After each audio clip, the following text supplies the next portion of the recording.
Welcome to Class 7 in our Blueprint for Liberty series.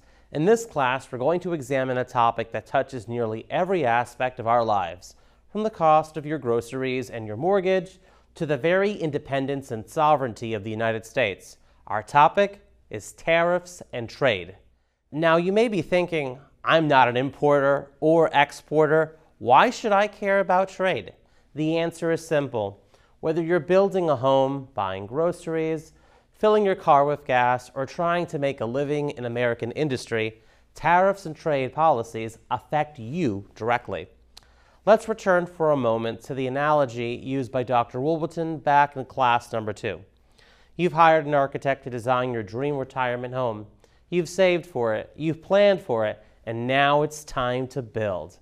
But what happens when the cost of lumber, steel, copper wiring, and appliances all spike because of international trade deals or retaliatory tariffs?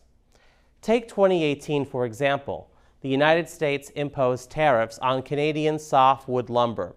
According to the National Association of Home Builders, this added approximately $9,000 to the cost of building a single-family home that year. So, if you're in the construction industry or just a family trying to afford your first home, tariffs matter. But that's just one side of the coin. Let's say you own or work at a small lumber mill in Maine, Michigan, or Georgia, and your Canadian competitors are flooding the U.S. market with lower-cost lumber. Tariffs in this case could help protect your job, your business, and your community. The idea of protecting native or homegrown businesses and industry from foreign competition is known as protectionism.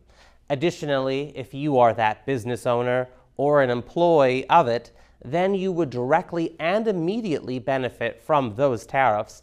And despite being ridiculed today by many economists, political pundits, and globalists, tariffs were once a foundational pillar of American economic independence.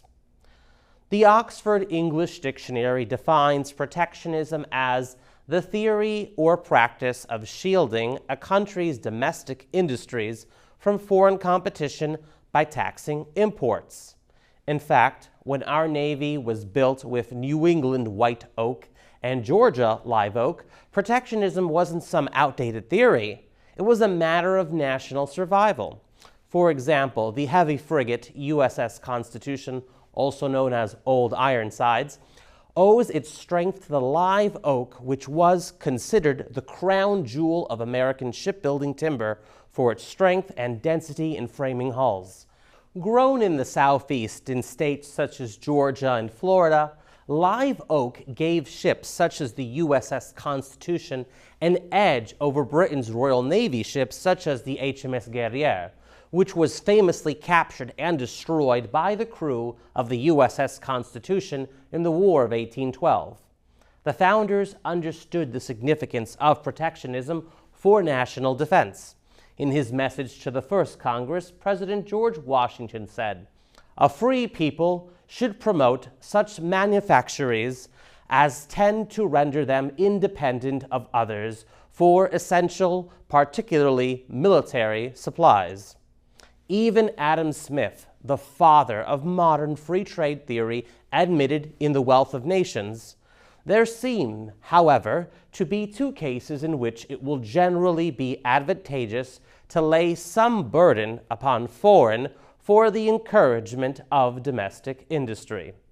The first is when some particular sort of industry is necessary for the defense of the country." In classes 7 and 8, we're going to take a deep dive into what the Constitution actually says about tariffs and trade, how the founders viewed the issue, specifically Washington, Hamilton, Madison, and Jefferson, how power was illegally transferred from Congress to the President in 1934, and later to international bodies, why today's so-called free trade agreements, such as the United States Mexico-Canada Agreement USMCA and World Trade Organization WTO, are threats to your liberty and national sovereignty, and what you can do to stop the global trade order and help restore constitutional trade. Along the way, we're going to look at the warnings of a forgotten Americanist patriot, Senator George Malone, who exposed how the free trade agenda of the early mid-20th century was being used to subordinate America into a global economic government. Let's begin where all good Americanists and constitutionalists do, with the Constitution. When discussing tariffs and trade, we must begin with the Constitution, specifically Article 1, Section 8, where it says, "The Congress shall have power to lay and collect taxes, duties, imposts, and excises, to regulate commerce with foreign nations and among the several states, and with the Indian tribes. These are known as the Taxing Clause, Clause 1, and the Commerce Clause, Clause 3. Here's what each means in plain English. Duties, imposts, excises are essentially indirect taxes, such as tariffs, which are charged on imports at the border. To regulate commerce with foreign nations, Congress sets the rules for trade with other countries, not the president, not the states, and especially not foreign bodies. And of all the ways of raising revenue for the government, tariffs are the least objectionable and intrusive, as opposed to a direct tax on an individual's personal income. Founding fathers such as James Madison and Alexander Hamilton understood this clearly. Madison, speaking about the Tariff Act of 1789, which he introduced in Congress, said, "A national revenue must be obtained, but the system must be such an one that, while it secures the object of revenue, it shall not be oppressive to our constituents. Happy it is for us that such a system is within our power, for I apprehend that both these objects may be obtained from an impost, or tariffs, on articles imported into the United States."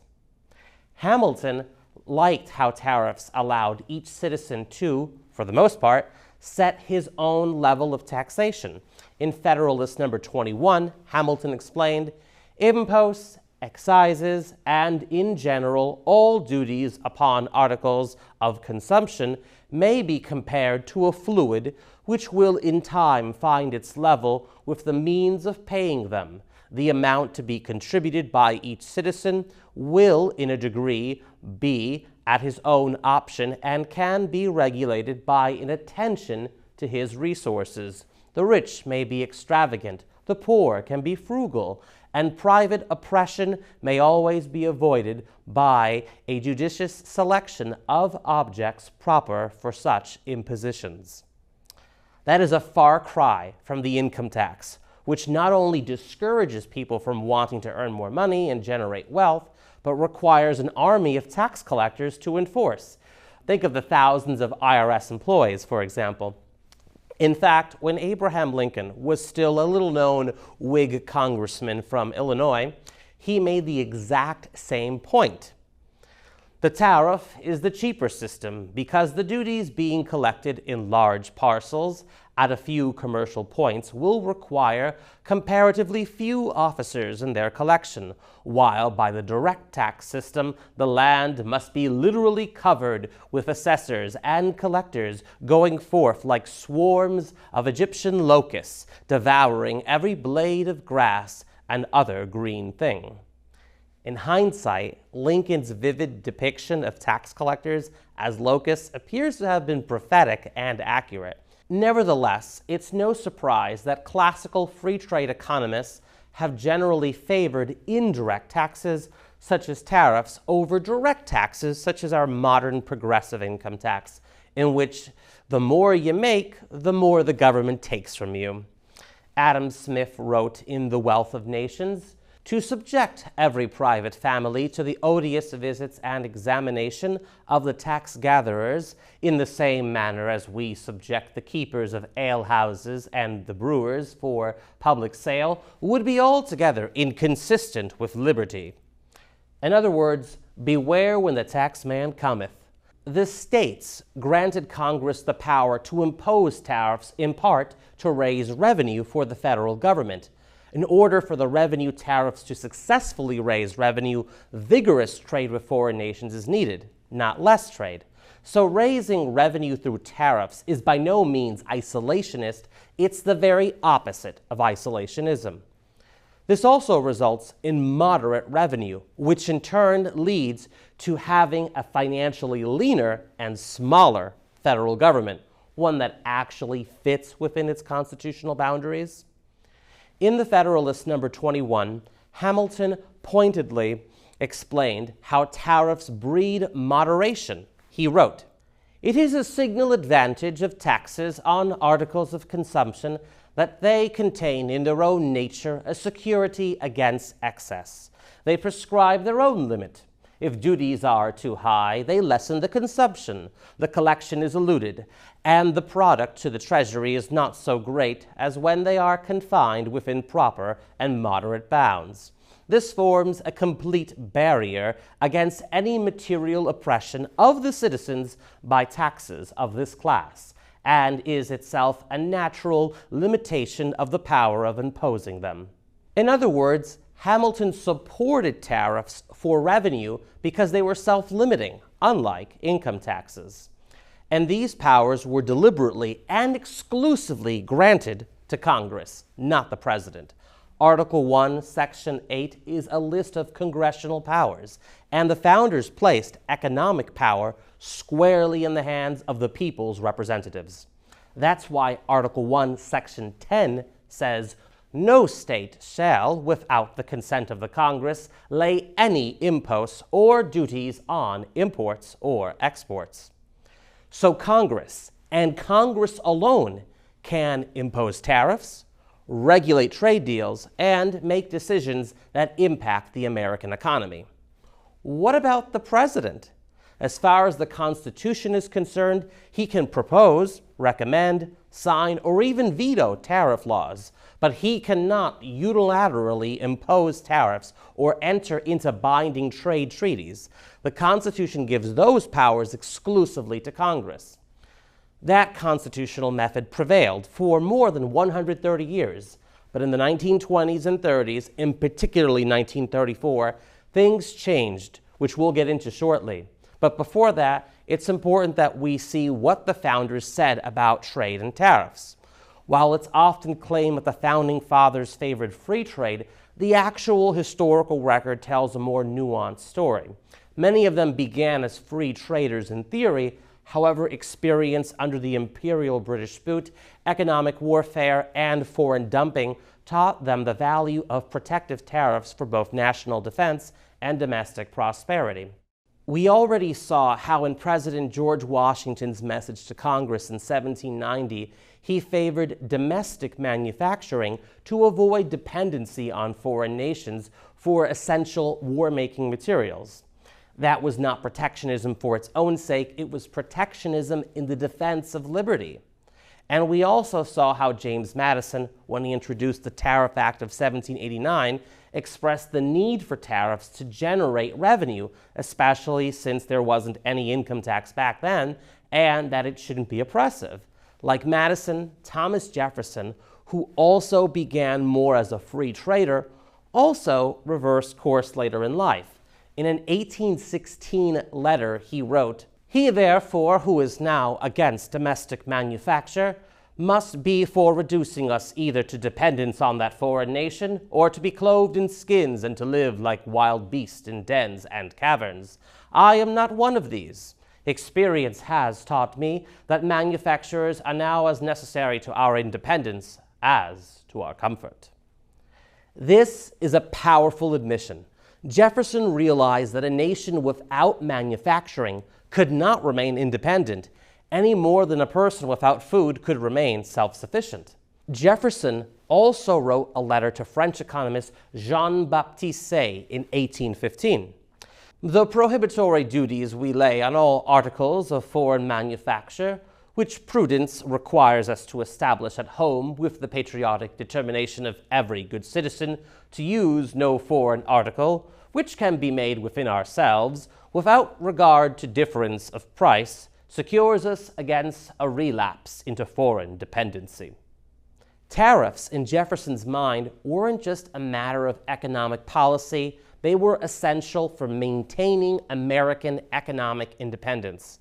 As the nation's infant economy grew, both Jefferson and Madison became more openly supportive of tariffs and protectionist policy. Their evolution on this issue was both pragmatic and rooted in principle. While Jefferson and Madison's views evolved over time, Alexander Hamilton started out as a protectionist from the very beginning. In 1791, Hamilton produced his report on manufactures to make America economically self-sufficient. In it, he argued that domestic industry needed government support and protection, especially in its infancy.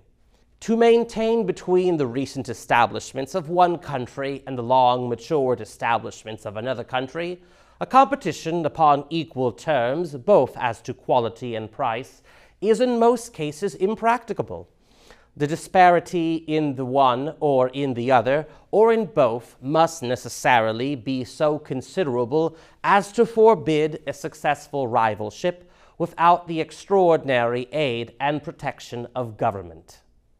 Hamilton believed tariffs were necessary to promote manufacturing, diversify the economy, avoid dependence on foreign powers, and secure national independence. His ideas became the basis of the Whig Party, Henry Clay's American system, and later the Republican Party's economic policies under Presidents Lincoln, McKinley, and Coolidge.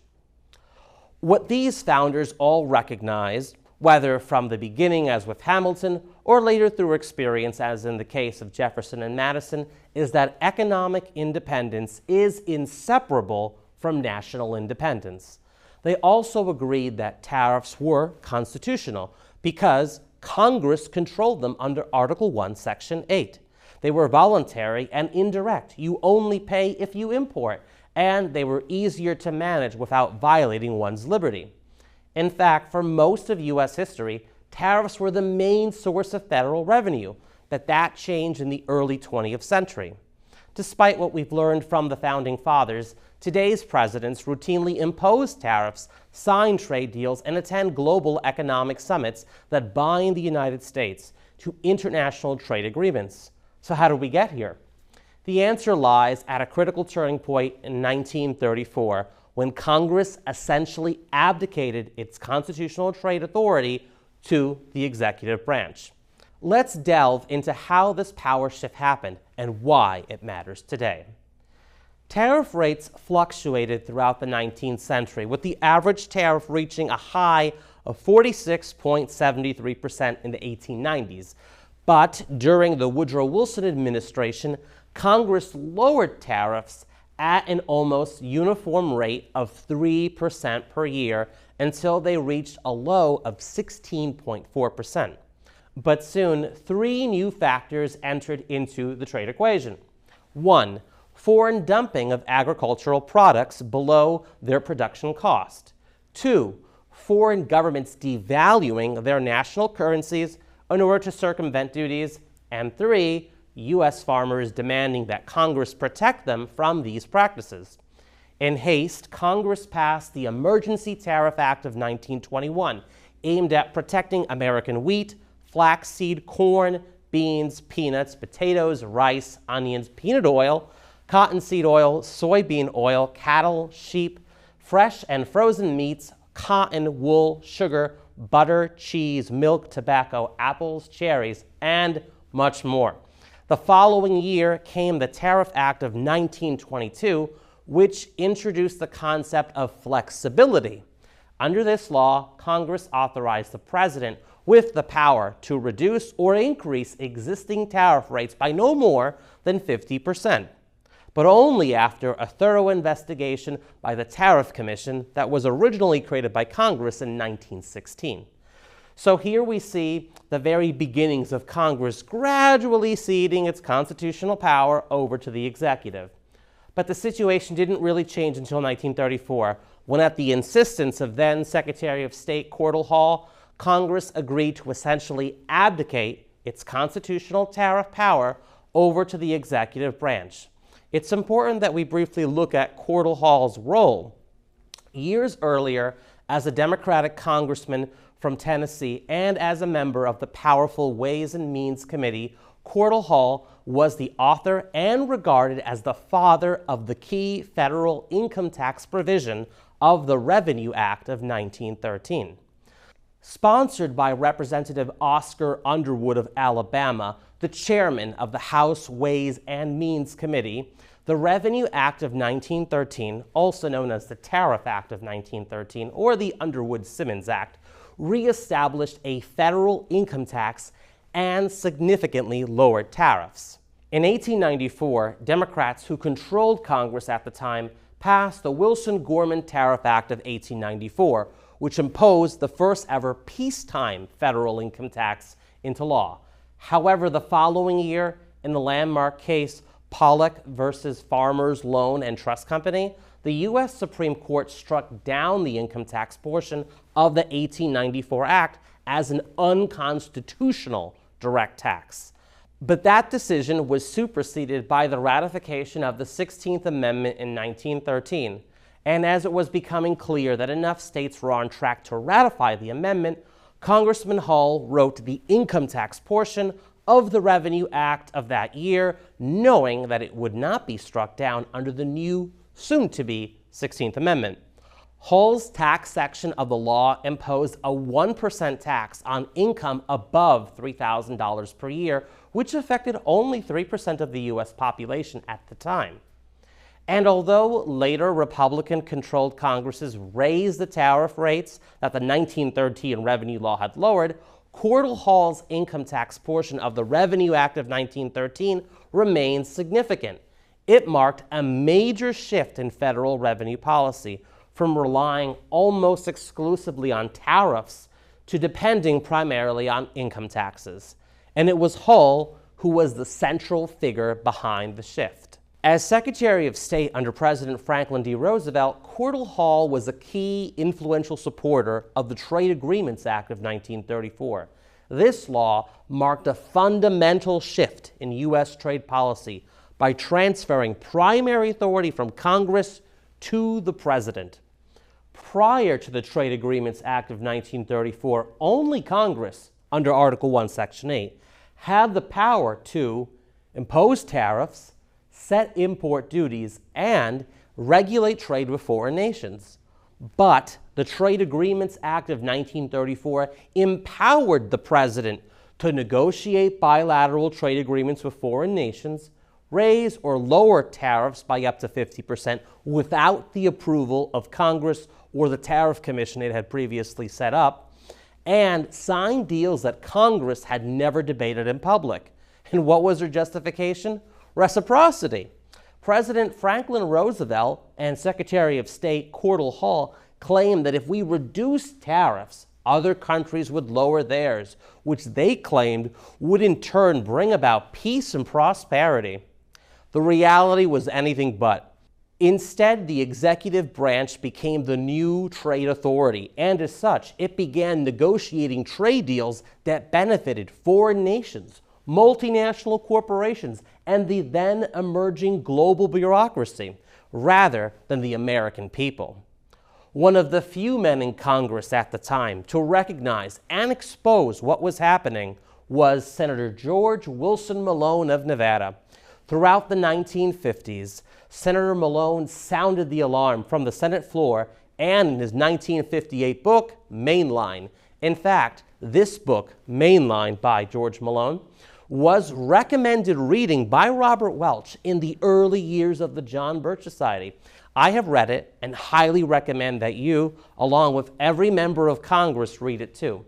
In it, Malone warned that the Trade Agreements Act of 1934 was not just bad policy, but the beginnings of what he described as the global pincers movement in theory and in fact. As he explained in his book, the theory, broadly speaking, is that the varying political structures of the world and the varying economies of the world can be molded into one coordinated whole. The theory of molding into one coordinated whole all the varying political structures of the world and all its varying economies and standards of living required that a basic segment of the sovereign power of the people of the United States be removed from them and absorbed into the American executive. The American executive must be made uninhibited and thus able to meet with other executive authorities, with other governments, in order to determine with them what was to be done. He continued, "The first step was to invest the American executive with the power sufficient to enter into its fulfillment. This step was taken by the 73rd Congress when it passed the Trade Agreements Act of 1934. The act was explicit. The sovereign power, which Congress had abdicated, was absorbed by the executive, and this removed from the people's control. That power is now being increasingly vested in international groups and removed from our nation's control." According to Senator Malone, the Trade Agreements Act of 1934 was the critical first step in an unconstitutional transfer of sovereignty from the people to the executive branch. Its purpose, he argued, was to empower the president to more easily negotiate with foreign heads of state the surrender of American sovereignty to international organizations, all under the banner of freeing world trade, or so-called free trade. The first jaw of the pincer, Malone argued, was political: the United Nations, NATO, and other global bodies. The second jaw, he said, was economic: institutions such as the General Agreement on Tariffs and Trade, GATT, the World Bank, and the proposed International Trade Organization, ITO, and eventually the World Trade Organization, WTO. Cordell Hull's role as a key deep state insider cannot be overstated. In addition to the Trade Agreements Act of 1934, he helped initiate plans for the United Nations, the International Monetary Fund, or IMF, the World Bank, the General Agreement on Tariffs and Trade, GATT, and the proposed International Trade Organization, ITO.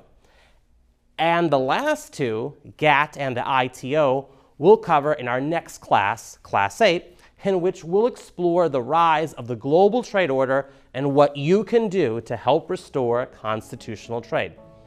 This concludes Class 7, Part 1 of Tariffs and Trade in the Blueprint for Liberty series.